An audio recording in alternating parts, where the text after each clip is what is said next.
नोव्हेंबरमध्ये नगरपालिका आणि नगरपंचायत निवडणुका होण्याची शक्यता। दर 20 दिवसांच्या कालावधीने स्थानिक स्वराज्य संस्थांच्या निवडणुका होणार, सूत्रांची माहिती।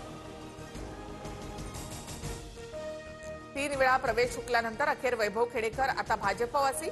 मनसेनं पक्षातून काढून टाकल्यानंतर दीर्घ काळानंतर प्रवेश बाद। पक्षप्रवेश लांबल्यामुळे मानपान याची होती चर्चा। लाडकी बहीण योजना बंद होणार नाही असं म्हणत एकनाथ शिंदे अजित पवार यांच्याकडे बघून हसले। काही लोक योजनेबाबत अफवा पसरवतात, शिंदेंचं अंबादास दानवे यांना उत्तर।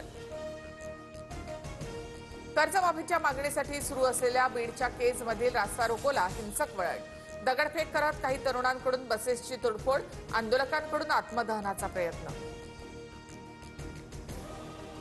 पालघरमध्ये आदिवासी समाजाचा भव्य मोर्चा।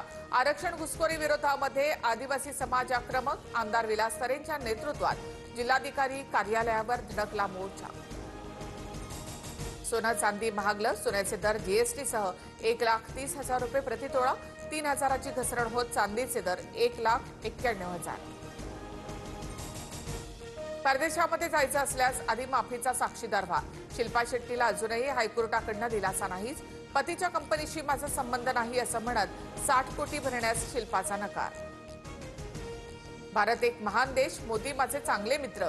शहबाज शरीफ यांच्यासमोर ट्रम्प यांच्याकडून मोदींचं कौतुक। ट्रम्प यांच्याकडून पुन्हा भारत पाक तणाव थांबवल्याचा दावा।